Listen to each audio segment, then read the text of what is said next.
بەڵێ خۆپیشاندانەکانی ئەمریکا دژی ئیسرائیل کاردانەوەکانی حکوومەت دژ بە خۆپیشاندەران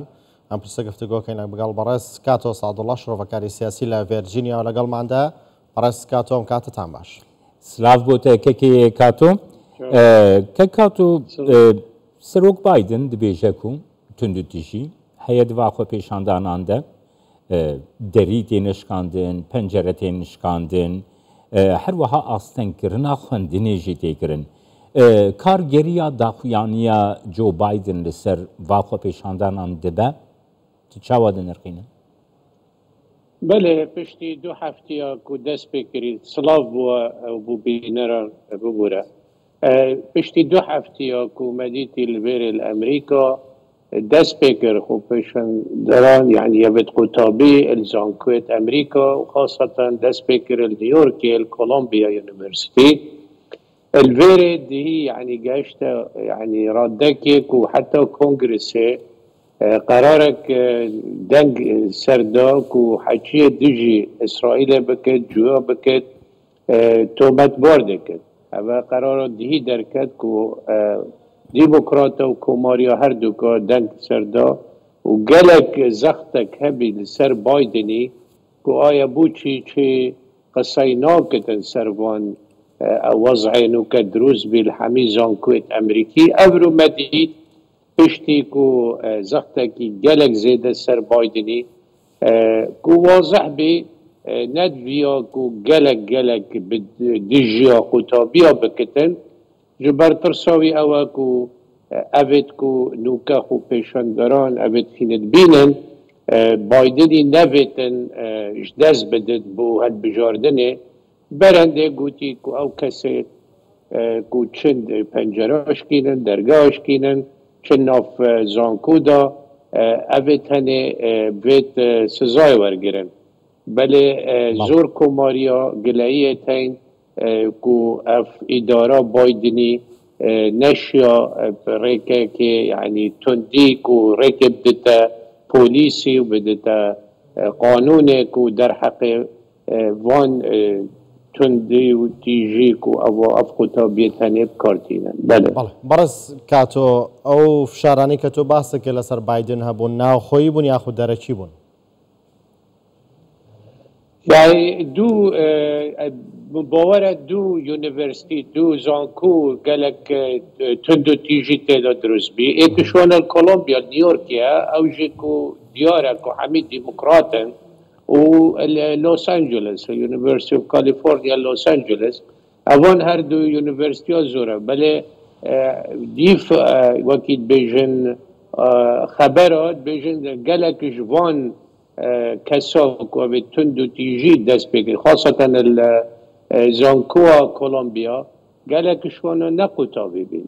ودبيجي كو دستك هيتي دا كو والفان كتابيات كتن كو افحمي تندو تيجي دروس قريبو 24 ولايتا لأمريكا بل كي كاتو هر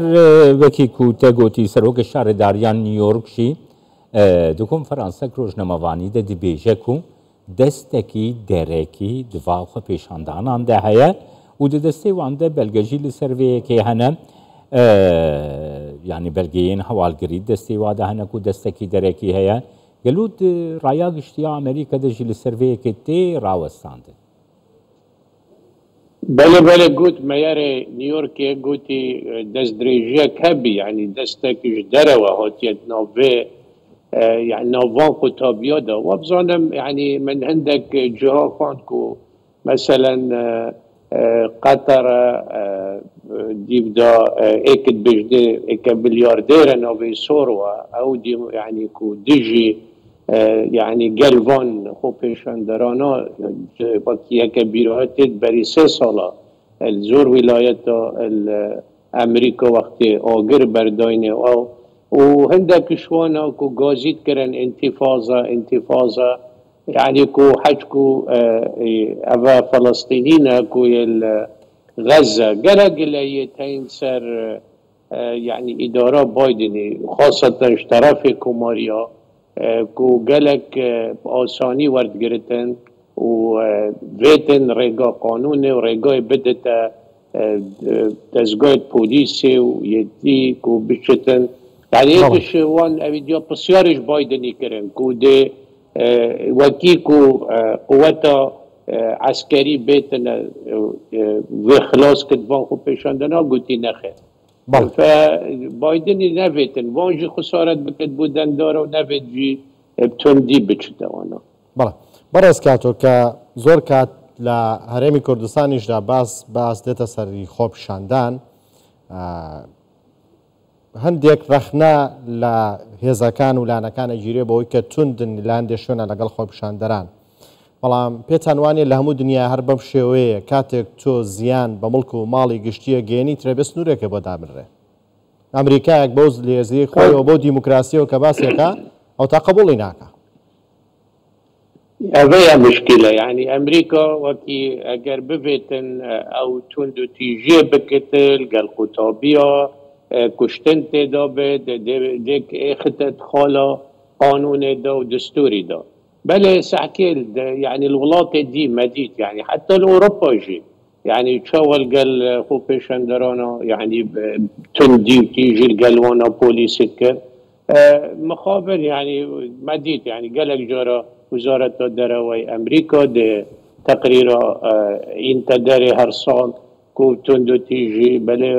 ما گله نبیا روزه که کردستان کو خوب پیشندران کاتیا کشتنه و حق وانانه بس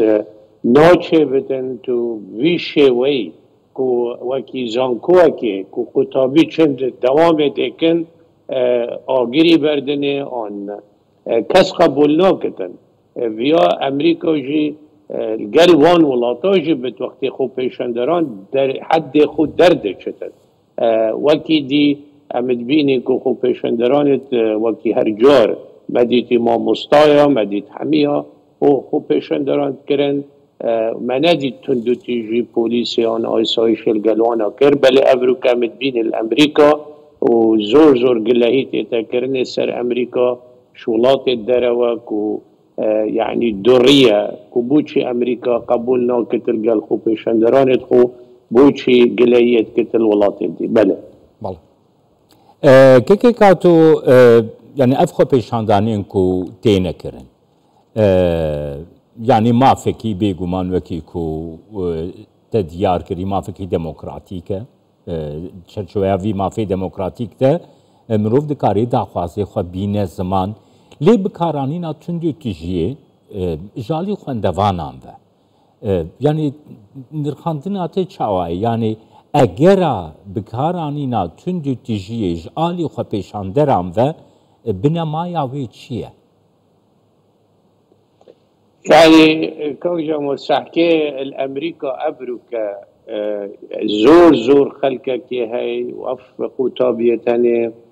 خلق يعني دروي بين وهاتن البري ودايق بون وبينا يعني طلباء أبروكا الزانكوا تزاني أمريكا ولاتكي فراوانا يعني ايش حمي ولاتات اينا تيدا أبروكا كو هكر امسحتيني مثلا ميشيغان جمارة عربا قلق زورا وتشيتن تأثيري بكتن حتى لهالبجاردنا سروكاتيا أمريكا ومديد كل ميشيغان شو عربا كو ديجي في إدارة بايدن راوستان بل أفا نبس خطابينا كاك جمال يعني بتا براستي بيجم دستكي درويتي دا هاي و أفكو دودو تيجوا كو أفا بكارت إينا وكي مدينة الكولومبيا يونيفرسيتي ولا UCLA گلک خرابی و اوه نه اویدیا خطابیانه اوه دستکی گلک بقوت الناف دانه و پشگیری آوانات کتن که وی تندو تیجیه بکتن الزانکو دا بتل الکولوجا بتل الامریکا ویجا وکی بیجم يعني وکی افزانین افروکا جمارا خلقکی بیانی الامریکا زوره واگر تو بچی هر زانکو اکل امریکا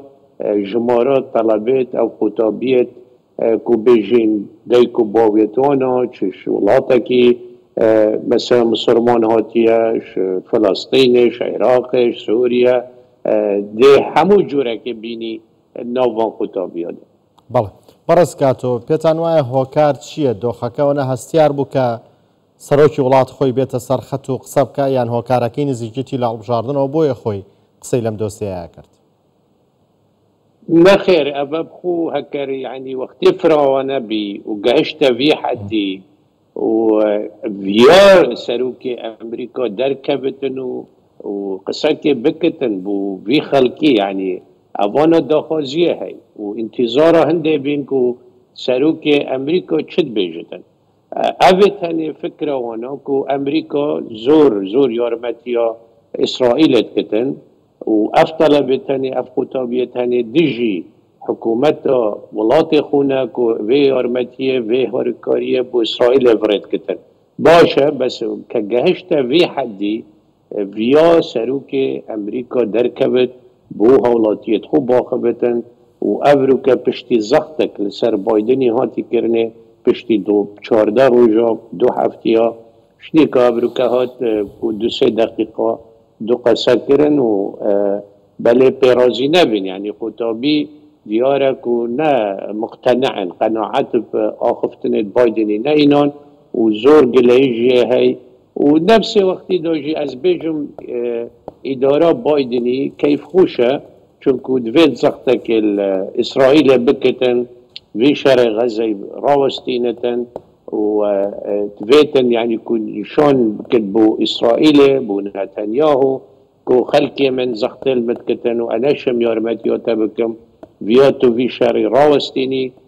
أفاجي يعني عندك وكيد بيجن وجناما نوس بيجن كو دستي القلدة هاي في إدارة قلبان كتابيا وجبر هندي عمد بينين كو نشن يعني بتندي ردا فان بكن چند پولیسك و ديتين قاشت حدا كي جيون نمال الزانكون دي الكولومبيا ولوس انجلس مدي شوا بوليس شياب چند ساعتك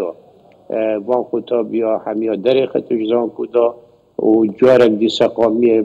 جهينتا بيز وان زانكو و خطابية تين بچن جارك دي دوام خوبكن بله گلک سپاس بوده که که کاتو سعدالله جه ویرجینیا گلما سپاس بۆیەوە